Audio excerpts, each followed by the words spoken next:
तो देखिए बच्चों, हमारा टॉपिक है परमाणु स्पेक्ट्रम, एटॉमिक स्पेक्ट्रा। बच्चों ये टॉपिक आपने केमिस्ट्री में भी स्टडी किया होगा। देखिए बच्चों, कोई भी परमाणु है उसमें जो इलेक्ट्रॉन्स हैं वो निम्न ऊर्जा स्तर से उच्च ऊर्जा स्तरों में भी जाता है और उच्च ऊर्जा स्तर से निम्न ऊर्जा स्तरों में भी आता है। इसका मतलब बच्चों, जब भी परमाणु में इलेक्ट्रॉन निम्न ऊर्जा स्तर से उच्च ऊर्जा स्तर में जाता है तो उसको कुछ ऊर्जा चाहिए, वो कुछ ऊर्जा अवशोषित करता है। अब किसके फॉर्म में ऊर्जा अवशोषित करेगा? वो फोटोन के फॉर्म में, यानी कि विद्युत चुंबकीय तरंगों के रूप में वो ऊर्जा को क्या करता है? अवशोषित करता है, एब्जॉर्ब करता है, जिससे वो उच्च ऊर्जा स्तरों में चला जाता है, अर्थात वो एक्साइटेड हो जाता है, वो उत्तेजित अवस्था में चला जाता है। तो बच्चों यहाँ पर समझिए, मैंने एक डायग्राम आपके लिए बनाया है, इसको ध्यान से समझिए। बच्चों ये एक हमारे पास ये एक ब्लैक बॉडी है, हॉट ब्लैक बॉडी, गर्म कृष्णिका, जैसे कि आप कह सकते हो ये एक लाइट का सोर्स है, यहाँ से हमारे पास एनर्जी जा रही है लाइट के फॉर्म में। और बच्चों यहाँ पर ये क्लाउड ऑफ कूलर गैस है, यानी कि ठंडी गैस के परमाणुओं का एक क्लाउड है, एक गुच्छा है, एक हम कह सकते हैं ग्रुप है परमाणुओं का। बच्चों जैसे ही इस गैस पे या इन परमाणुओं पे प्रकाश जाएगा तो ये परमाणु इस लाइट को एब्जॉर्ब करेंगे। और आपको पता है किसी भी परमाणु के अंदर विभिन्न ऊर्जा स्तर होते हैं ऐसे। तो सपोज करो परमाणु में इलेक्ट्रॉन पहले यहां था, अब जैसे ही इलेक्ट्रॉन ऊर्जा को लेगा अपने अंदर, अवशोषित करेगा एच न्यू के फॉर्म में, ठीक है, फोटोन के फॉर्म में लेगा ऊर्जा को, तो ये क्या करेगा? यहाँ से उच्च ऊर्जा स्तरों में चला जाएगा। हो सकता है ये यहाँ जाए, हो सकता है ये इस ऊर्जा स्तर में चला जाए, हो सकता है ये इसमें चला जाए। तो बच्चों इसको किसी भी ऊर्जा स्तर में जाने के लिए एक फिक्स वेवलेंथ, एक फिक्स तरंग दैर्ध्य का प्रकाश चाहिए। यहां से यहां जाने में इसकी लैम्डा अलग होगी, यहां से यहां जाने में इसकी लैम्डा अलग होगी, यहां से यहां जाने में इसका लैम्डा अलग होगा, यानी कि हर ऊर्जा स्तर के लिए तरंग दैर्ध्य अलग होगी। मान लो इसको यहां से यहां तक ही जाना है, ये मान लो n equal to 1, n equal to 2, यानी कि प्रथम उत्तेजित अवस्था में इसको जाना है। तो इसको एनर्जी कितनी लेनी पड़ेगी? जैसे अपन मान के चलते हैं, यहाँ की एनर्जी हमने निकाली थी हाइड्रोजन के लिए -13.6 और सेकंड n इक्वल टू 2 के लिए निकाली थी -3.4। ओके, तो आप देखो इन दोनों के बीच का गैप कितना है। इन दोनों के बीच का गैप है बच्चों 10.2 इलेक्ट्रॉन वोल्ट। इसका मतलब बच्चों इस इलेक्ट्रॉन को यहाँ से यहाँ जाने के लिए कितनी एनर्जी एब्जॉर्ब करनी पड़ेगी? 10.2 इलेक्ट्रॉन वोल्ट। बच्चों ये इलेक्ट्रॉन सेलेक्ट करता है, ऐसा नहीं तुम कहोगे सर ये तो यहाँ n इक्वल टू 1 और 2 के बीच में कहीं यहाँ चला जाएगा। नहीं, यहाँ नहीं रह सकता बीच में। मैंने बताया था हर परमाणु के लिए ऊर्जा स्तर फिक्स होते हैं। n इक्वल टू 1 तो अगला n इक्वल टू 2 पे ही आएगा, ऐसा नहीं है n इक्वल टू 1.5 पे कोई ऊर्जा स्तर आ गया। इसका मतलब बच्चा ये इलेक्ट्रॉन क्या करता है, एनर्जी या लाइट जो फोटोन आ रहा है उसको सेलेक्ट करता है, उसको कितना एनर्जी चाहिए उसी के अकॉर्डिंग वो लेके अपने अगले ऊर्जा स्तर या उससे अगले ऊर्जा स्तर में ये चला जाता है, अर्थात ये एक्साइटेड हो जाता है। इट मीन्स बच्चों ये कुछ तरंग दैर्ध्य को अवशोषित कर लेता है। और जब हम इसको पर्दे पे देखते हैं, स्क्रीन पे देखते हैं बच्चों, तो हमें कुछ इस प्रकार का स्पेक्ट्रम देखने को मिलता है। ये हमारा प्रिज्म लगाया, प्रिज्म क्यों लगाया? सो देट हम कलरों को अच्छे से विभेदित कर पाए, इनको अलग अलग कर पाए। प्रिज्म का काम यही होता है। लेकिन बच्चों कुछ तरंग दैर्ध्य तो यहीं पे क्या हो गई है, इस इलेक्ट्रॉन ने अवशोषित कर ली। तो आप देखो इसमें जो ये डार्क लाइंस आ रही ना, ये वाली देखो, मैं इसको थोड़ा सा ब्लैक कलर लेके समझाता हूँ। ये जो डार्क लाइन देख रहे हो आप, ये वाली थोड़ी इनको मैं मोटी बना देता हूँ लाइंस को। तो ये डार्क लाइन क्या है, यानी यहाँ पे स्पेक्ट्रम आया ही नहीं, यानी इस तरंग दैर्ध्य को, इस तरंग दैर्ध्य को, इस तरंग दैर्ध्य को, इसको भी और इसको भी इलेक्ट्रॉन ने क्या कर लिया बच्चों? अवशोषित कर लिया। इसी अवशोषित कर लिया तरंग दैर्ध्य को, तो इसी पैटर्न को जो हमें मिल गया पैटर्न अब अवशोषित करने के बाद, उसी पैटर्न को हम अवशोषण रेखीय स्पेक्ट्रम बोलते हैं बच्चों, एब्जॉर्प्शन लाइन स्पेक्ट्रम। आई बात समझ में? और बच्चों ये तो था अवशोषण का। अब लेकिन क्या होता है, ये इलेक्ट्रॉन बच्चों जब ऊपर किसी उत्तेजित अवस्था में चला जाता है, उसके बाद बच्चों ये वहां रह नहीं पाता है, इसको मचती है खुजली। ये क्या करना चाहता है, वापस नीचे आना चाहता है। ये चाह रहा है कि यार मैं तो नीचे ग्राउंड स्टेट में अच्छा था, मेरे पहले वाले ऊर्जा स्तर में अच्छा था। अरे मान लो आपको तो ग्राउंड स्टेट पे खड़ा कर दूं नीचे फ्लोर पे, और एक मान लो 10-15 मंजिल ऊपर ले जाके फिर आपको नीचे देखने के लिए बोले, तो आपको एक डर सा महसूस होगा, डर लगेगा आपको, यानी आप वहां स्टेबल नहीं हो हायर स्टेट में। तो हर एटम अपनी लोअर एनर्जी वाली स्टेट में रहना चाहता है, अपनी ग्राउंड स्टेट या फर्स्ट एक्साइटेड स्टेट, या यानी कि कहने का वो पहले जहां था वहीं रहना चाहता है, वो एक्साइटेड स्टेट में जाना ही नहीं चाहता। हमने जबरदस्ती इसको एनर्जी देके एक्साइटेड स्टेट में भेज दिया। तो बच्चों, और इसका एक टाइम भी बताया गया है कि ये जो इलेक्ट्रॉन है ये अपनी एक्साइटेड स्टेट यानी उत्तेजित अवस्था में लगभग 10⁻⁻8 सेकंड तक ही रुक पाता है। देख लो बहुत कम टाइम के लिए रुकता है और फटाक से नीचे आ जाता है। और जब ये नीचे आता है वापस वापस संक्रमण करता है नीचे वाली कक्षाओं में, तो ये अपनी ऊर्जा को उत्सर्जित करता है बच्चों। जब निम्न से उच्च में जाएगा तो ऊर्जा को अवशोषित करेगा, और जब उच्च से निम्न में आएगा तो ऊर्जा को उत्सर्जित करेगा। जितनी ऊर्जा इसने ली थी उतनी ही ये अवशोषित कर देगा, माइनस hν को बाहर निकाल देगा। इसका मतलब बच्चों, जो जो तरंग दैर्ध्य इसने अवशोषित करी थी, जो हमारे को इस स्पेक्ट्रम में नहीं दिख रही थी बच्चों, जैसे ही ये नीचे आएगा ना, अब देखो बच्चों इसके करस्पॉन्डिंग देखना, मैं इसको व्हाइट से दिखा देता हूँ, आप समझने की कोशिश करना। इसके करस्पॉन्डिंग देखो, आपको दिखने लगा क्या? यानी जो ये इलेक्ट्रॉन पहले खा गया था तरंग दैर्ध्य को, उसको ही अब निकालेगा वापस। इसका मतलब है जो उत्सर्जन रेखी स्पेक्ट्रम है उसमें वही लाइंस आपको दिखेंगी जिनको इसने क्या करा था, पहले अवशोषित करा था। देख लो आप चाहे ऊपर वाले में ब्लैक बैंड में दिख रही है, अब वो यहाँ पर अपीयर हो रही है, तो इसको कहते हैं उत्सर्जन रेखी स्पेक्ट्रम। इसका मतलब बच्चों परमाणु का जो स्पेक्ट्रम आ रहा है ना, वो कैसा आ रहा है, विविक्त आ रहा है।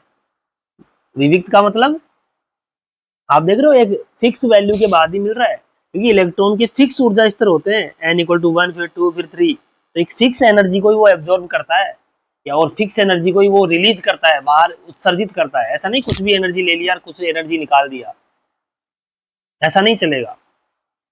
जबकि जो हमारे रदरफोर्ड है वो ऐसा ही कह रहे थे।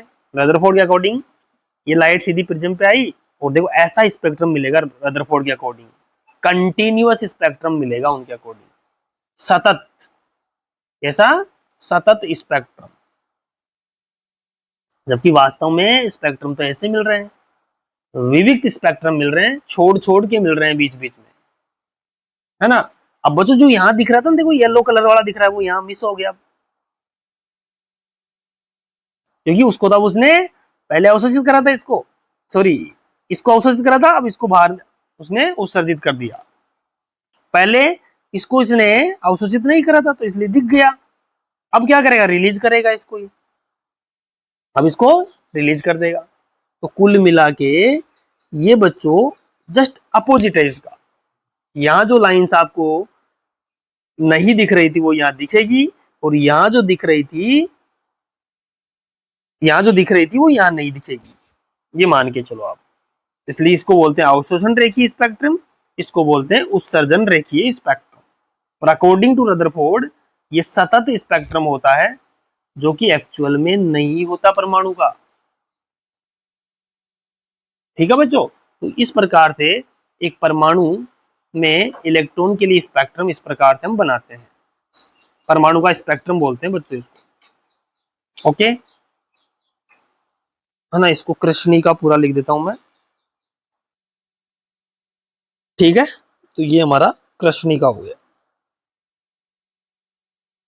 चलते हैं आगे।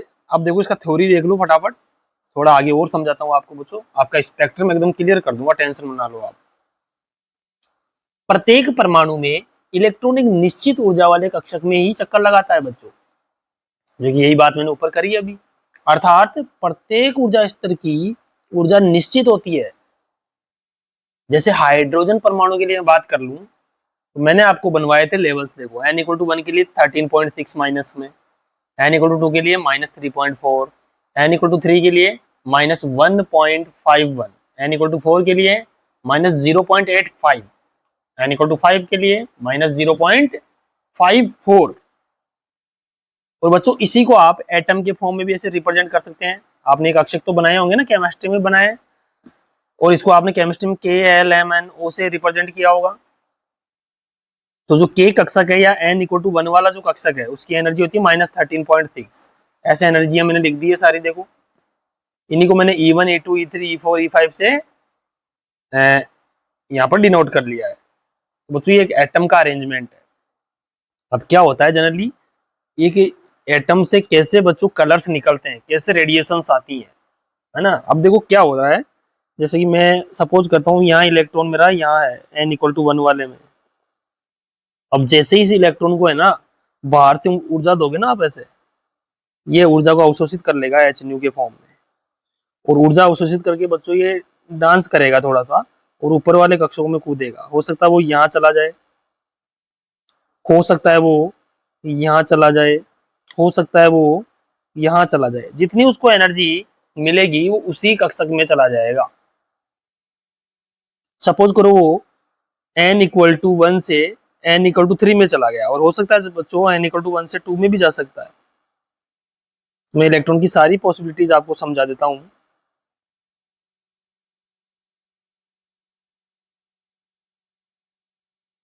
तो बच्चों जैसे n इक्वल टू 1 से 2 में गया, तो n इक्वल टू 1 की एनर्जी थी E1, और n इक्वल टू 2 की कितनी है E2। तो बच्चों ये कितनी एनर्जी को अवशोषित कर रहा होगा, उतनी एनर्जी लेगा जितने इन दोनों लेवल की एनर्जी का डिफरेंस होगा। तो E2 minus E1 is equal to HNU कर दो, बस यही फॉर्मूला होता है। तो E2 माइनस E1 कर लेना, अराउंड ये आएगा बच्चों कितना 10.2 इलेक्ट्रॉन वोल्ट इसकी वैल्यू आएगी। मान लो ये 1 से 3 में जा रहा है, तो E3 माइनस क्या कर दो E1 HNU के बराबर कर दो। अब तुम करोगे सर हमेशा ये HNU के बराबर क्यों आ रहा है, अरे भाई nu equal to C by lambda होता है, तो C by HC by lambda, HC by lambda. तो बच्चों ये लेमडा अलग अलग है दोनों का, इसका लेमडा अलग है, इसका लेमडा अलग है, इसलिए HNU की वैल्यू हर बार अलग अलग आ रही है, ऐसा समझिए आप। मैंने कहा था जब भी इलेक्ट्रॉन हर कक्षक में संक्रमण करेगा तो उसकी तरंगदैर्ध्य अलग होगी, ऊर्जा जो लेगा वो अलग अलग लेगा, समझ रहे हो, यानी उसकी तरंगदैर्ध्य अलग होगी लाइट की। बस इतना सा आपको समझना है। तो इस प्रकार से बच्चों ये संक्रमण करता है। तो जब ये ऊर्जा को अवशोषित करेगा तो ये कहाँ जाएगा, अपर ऑर्बिट्स में मूव कर जाएगा।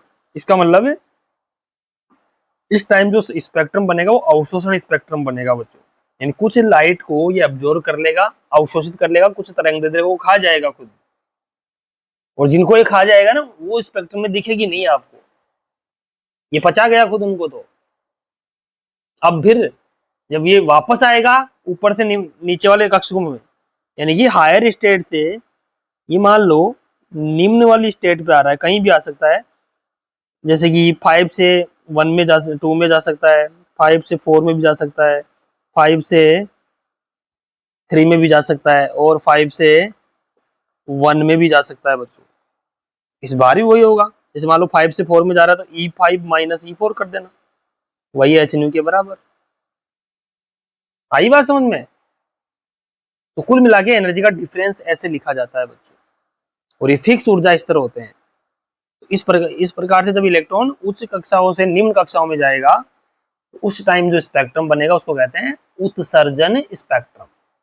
ओके, तो मैं इसमें से हटा देता हूं सब कुछ।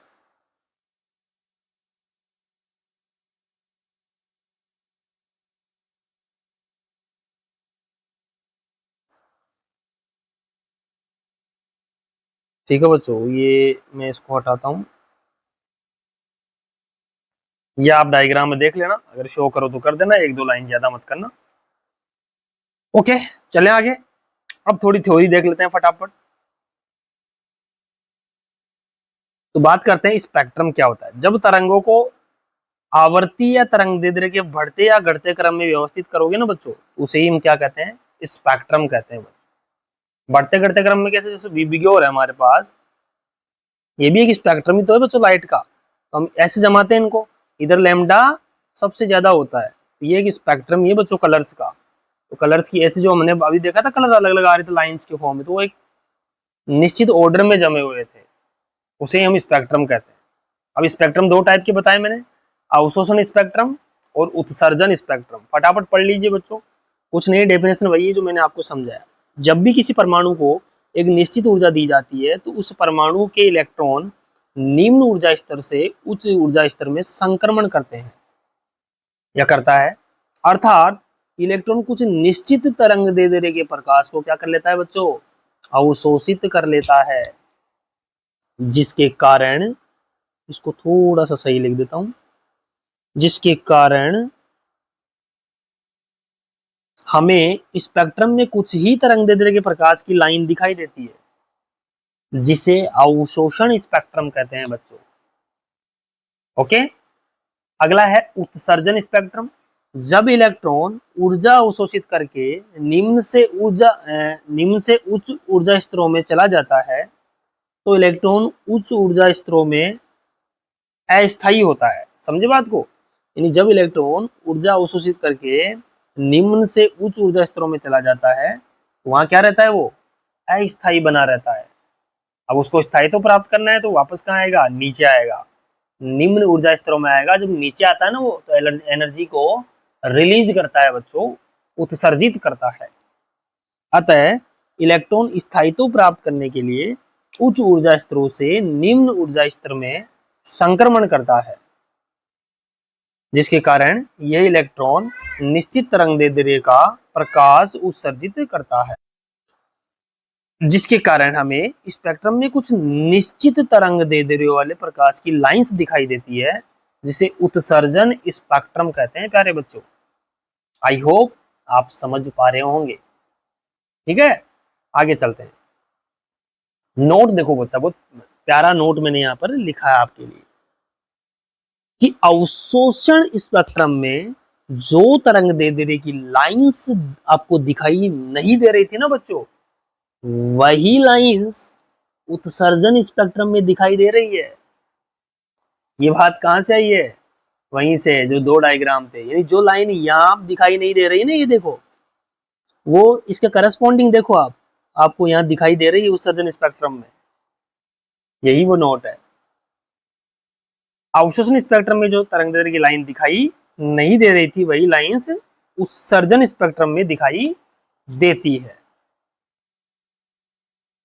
ठीक है, नोट देखो अगला, परमाणु में प्रत्येक ऊर्जा स्तर की ऊर्जा निश्चित होती है, अतः इलेक्ट्रॉन निश्चित ऊर्जा का ही अवशोषण या उत्सर्जन करेगा।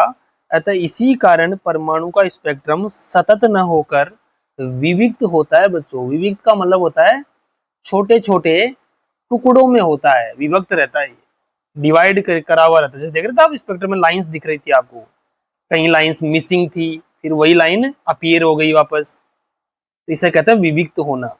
सतत का मतलब एकदम कंटिन्यूस, कहीं भी लाइन ब्रेक नहीं हो रही है, स्पेक्ट्रम एकदम लगातार मिले, उसको सतत कहते हैं। ऐसा किसने बोला था, सतत किसने बोला था, रदरफोर्ड ने। विविक्त किसने बोला है, बोहर ने। इसका मतलब बोहर परमाणु स्पेक्ट्रम को समझा पा रहा है, हालांकि ये भी पूरी तरीके से नहीं समझा पाया था बच्चों। आगे बताऊंगा आपको ड्रॉबैक्स, क्या क्या कमियां रही थी इनकी। ठीक है ना, चलिए आगे देखते हैं। ठीक है, अभी एक डायग्राम देख लो बच्चों यहीं पे। डायग्राम में क्या है, ये हमारे पास एक निम्न ऊर्जा स्तर है। ऐसा जरूरी नहीं कि हमेशा ग्राउंड स्टेट ही होगी, निम्न ऊर्जा स्तर है, वैसे मान लीजिए आप, इसकी एनर्जी मैंने मान ली है। इसको थोड़ा सा सही रिप्रेजेंट करें अगर अपन, इसको लिखना चाहेंगे ENI, और इसको लिख दो ENF। EN तो क्या है, nवें कक्षक की ऊर्जा, I का मतलब है जो इनिशियल प्रारंभिक, F का मतलब है फाइनल अंतिम, ये कहने का मतलब है यहाँ पर, है ना। तो बच्चों ये है निम्न ऊर्जा स्तर, ये है उच्च ऊर्जा स्तर। दोनों ऊर्जा स्तरों की एनर्जी मैंने फिक्स कर रखी है। बच्चों जब भी इलेक्ट्रॉन निम्न ऊर्जा स्तर से उच्च ऊर्जा स्तर में जाएगा संक्रमण करते हुए, तो बच्चों यहाँ पहुंच जाएगा, इसका मतलब कुछ ना कुछ एनर्जी उसको चाहिएगी। सपोज करो एच न्यू एनर्जी इसने ले ली, ऊर्जा को अवशोषित कर लिया, तो मैंने बताया था इन दोनों ऊर्जा स्तरों का क्या ले लो आप, डिफरेंस ले लो ऊर्जाओं का। तो E N F minus E N I, ये एफ है ना, एफ एन से भी नीचे लगाना, ऐसे लिखना, पहले ई फिर एन फिर एन के भी नीचे एफ, ऐसे लिखना आपको इनको, बच्चे गड़बड़ करते हैं लिखने में, है ना, तो थोड़ा ध्यान रखें। इन तीनों का मतलब बता दिया मैंने कि फाइनल अंतिम ऊर्जा स्तर की ऊर्जा, या कह सकते हो एनवे ऊर्जा स्तर की ऊर्जा, एफ मैंने इसलिए माना है फाइनल, क्योंकि फिर दोनों में डिफरेंस तो करना पड़ेगा, नहीं तो दोनों जगह ई एन हो जाएगा, सेम हो जाएगा ना, इसलिए आई और एफ लगा दिया मैंने। ठीक है बच्चों, तो ये चला गया ऊपर, इतनी एनर्जी लेगा E N F minus E N I is equal to H nu, E N F minus E N I, nu को लिख दिया सी बाई लैम्डा, ये फिक्स होती है बच्चों।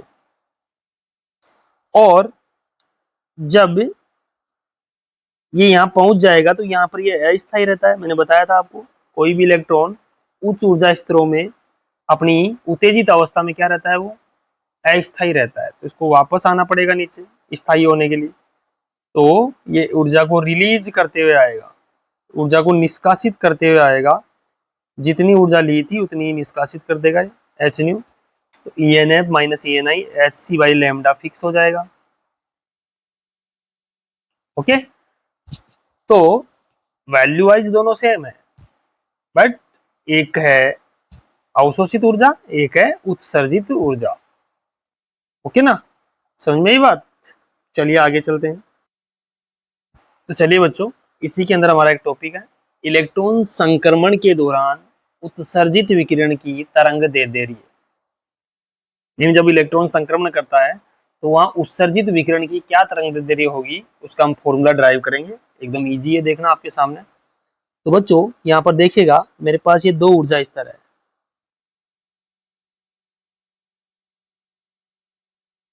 ठीक है, ये मेरा, इसको थोड़ा सा मैं छोटा बना लेता हूं, ये मेरा निम्न ऊर्जा स्तर है, इसकी ऊर्जा में मान लेता हूं ई एन आई, और ये है अंतिम ऊर्जा स्तर, अंतिम का मतलब है इससे जस्ट ऊपर वाला कोई भी हो सकता है, यानी उच्च ऊर्जा स्तर बोलूंगा मैं इसको, उच्च ऊर्जा स्तर, ठीक है, और इसे बोलेंगे निम्न ऊर्जा स्तर। ओके, तो हमें यहाँ उत्सर्जित विकिरण की तरंग दैर्ध्य देखनी है ओनली। तो सपोज करो बच्चों इलेक्ट्रॉन एक्साइटेड स्टेट में पहले से ही गया हुआ है ना, कुछ एनर्जी पाके वो चला गया ऊपर की तरफ, अब वो वापस आ रहा है नीचे, तो कुछ एनर्जी वो क्या करेगा, वो रिलीज करेगा, यानी निष्कासित करेगा, और वो यहाँ पहुंच जाएगा कहीं ना कहीं। तो सपोज करो कितनी होगी एनर्जी, इन दोनों लेवल का डिफरेंस कर दो, E N F minus E N I is equal to H nu, यही तो होगी। अब क्या करना है, बोहर का तृतीय विकृत जानते हैं आप सभी, तो लिखेंगे बोहर के तृतीय अभिगरित से, तो ये बनेगा E N F minus E N I is equal to H nu, वो भी तो एनर्जी डिफरेंस के बारे में बताता हमारे को। इसी को आगे और बढ़ाते हैं, तो E N F minus E N I is equal to H C by lambda, या इसी को आप उल्टा लिख दो, H C by lambda is equal to E N F minus E N I, equation number 1। अब ऊर्जाएं रखनी है बच्चों, हम तो जानते ही हैं कुल ऊर्जा क्या होती है, इलेक्ट्रॉन की इलेक्ट्रॉन की कुल ऊर्जा आप सभी जानते हैं, इलेक्ट्रॉन की कुल ऊर्जा होगी ई एन से हम डिनोट कर रहे थे, -13.6 Z square by N square, यही होती है। तो अगर मैं इनको एफ और आई के फॉर्म में लिखूं तो कैसे लिखूंगा? अगर मुझे फाइनल यानी कि उच्च ऊर्जा स्तर के लिए लिखनी है तो ई एन एफ लिखूंगा, यानी मैंने एन की जगह क्या रख दिया बच्चों, एन एफ रख दिया, -13.6 जेड स्क्वायर और N F square, equation number 2। इसको मैं थोड़ा सा इस तरफ लिख लेता हूं।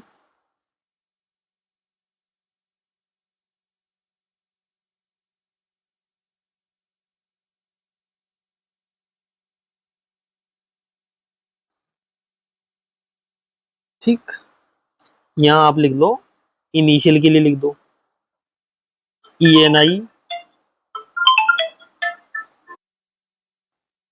ठीक है। तो ये हो गया समीकरण, इसको 3 देना पड़ेगा ना, 3, समीकरण 3। क्या करो, समीकरण 2 व 3 का मान समीकरण 1 में रखने पर, तो समीकरण 1 में रख दीजिएगा, कितना आएगा, H C by lambda, E N F की वैल्यू मेरे पास है -13.6 जेड स्क्वायर एन एफ का स्क्वायर, माइनस बीच में फॉर्मूले में वहां दिख रहा है समीकरण 1 में, और यहाँ भी एक माइनस है, तो -13.6 जेड स्क्वायर और एन, क्या किया दोनों जगह एन एफ कर दिया गया, या एन आई करो बच्चों,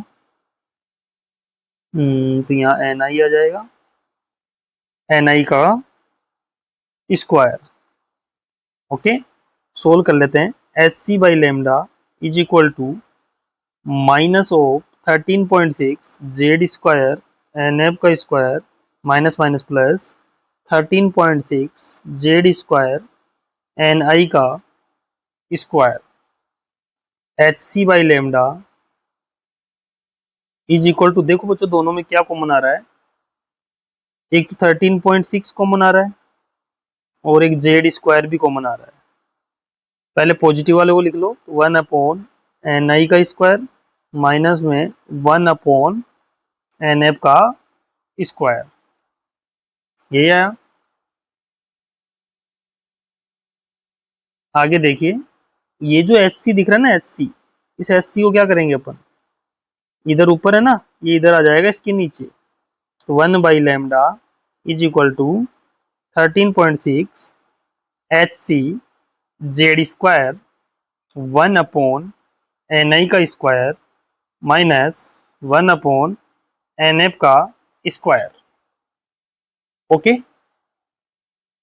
अब यहाँ देखिएगा बच्चों, एक कांस्टेंट बन रहा है हमारे पास, ये 13.6 कांस्टेंट है, एच कांस्टेंट है, सी कांस्टेंट है, तो ये पूरा पार्ट जो आप देख रहे हैं ना, ये वाला, ये बच्चों कांस्टेंट है, एक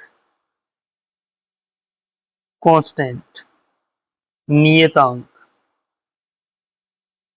इसी नियतांक को हम रिडबर्ग नियतांक बोलते हैं बच्चों, रिडबर्ग, एक साइंटिस्ट का नाम है, रिडबर्ग नियतांक। और इस रिडबर्ग नियतांक की वैल्यू हम आर से डिनोट करेंगे, इसको आर की वैल्यू बनेगी 13.6 अपॉन में एच सी, ठीक।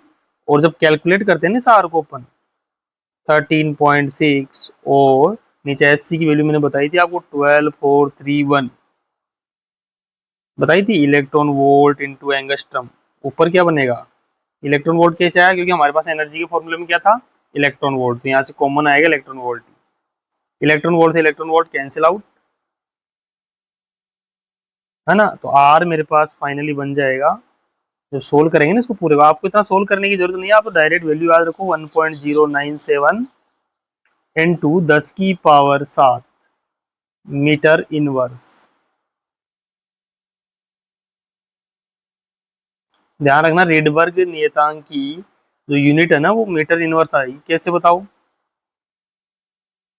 क्योंकि यहाँ से देखो इलेक्ट्रॉन वोल्ट से इलेक्ट्रॉन वोल्ट तो कट जाएगा।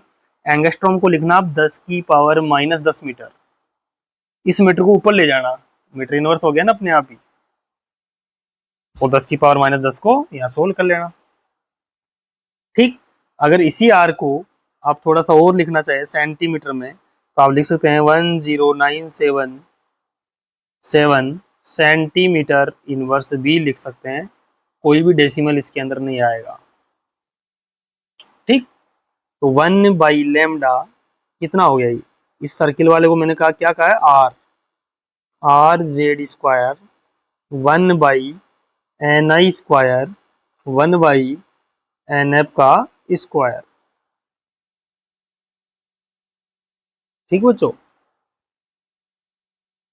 तो ये हमारे पास है तरंग दैर्ध्य का फॉर्मूला आ गया बच्चों। यही है तरंग दैर्ध्य का सूत्र।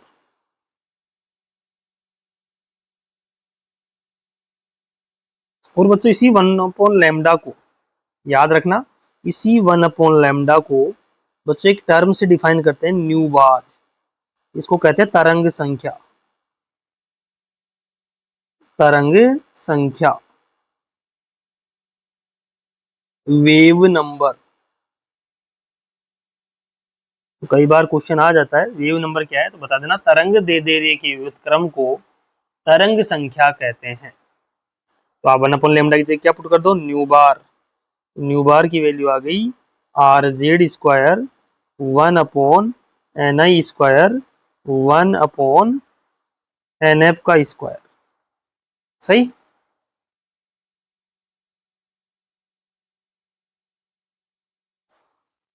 तो ये भी हमारे पास एक फॉर्मूला बन गया। और बताइए क्या कर सकते हैं आप इसमें? आपको ये तो पता ही है, न्यू बराबर क्या होता है बच्चों, C/λ होता है ना। तो यहां से 1/λ कितना आएगा बताओ, या लैम्डा निकाल लो। या न्यू न्यू निकालना है मुझे तो इसमें। तो क्या करें, न्यू बराबर C/λ होता है। आप ऐसा कर लो ना, ये लिख देना, since new equal to C/λ, आप क्या करो, दोनों तरफ C से मल्टीप्लाई कर दो उसको। तो C/λ R/C/Z², 1/Ni का स्क्वायर माइनस 1/Nf का स्क्वायर।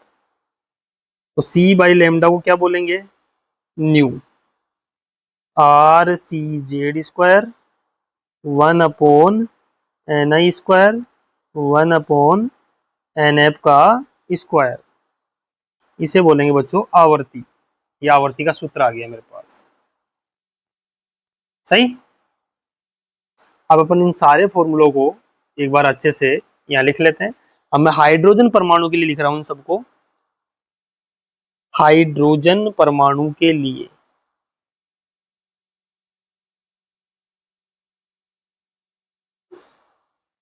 हाइड्रोजन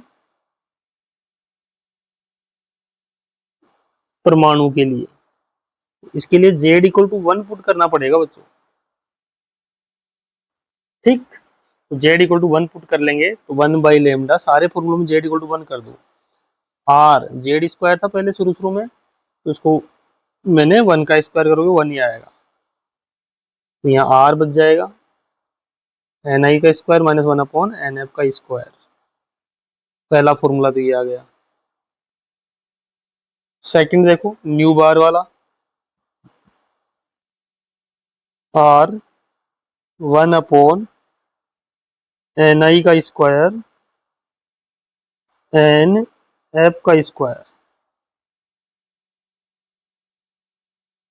इसके बाद में हमने निकाला न्यू वाला formula, RC 1/Ni² minus Nf का स्क्वायर। कुछ यूं हमारे पास फॉर्मूले सारे सेट हो गए अच्छे से।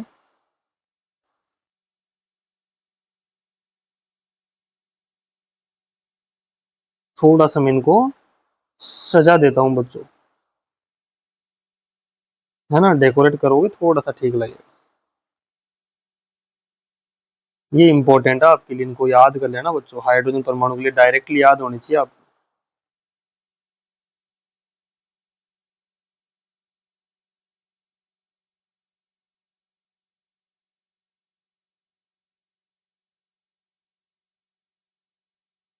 ठीक है, ये आपके लिए इंपॉर्टेंट है।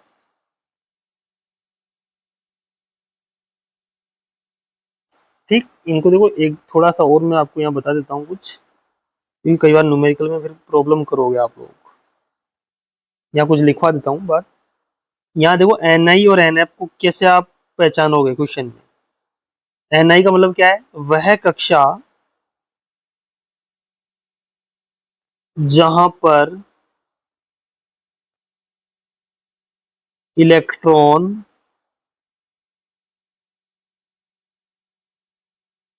जा रहा है। ये कोई नहीं बताएगा आपको, ऐसे किसी बुकों में नहीं लिखी हुई बातें है ना, लेकिन जब न्यूमेरिकल करोगे तो पहचानना पड़ेगा ना आपको, तो इसलिए फिर दिक्कत आएगी। और एन क्या हो जाएगा बच्चों, वह कक्षा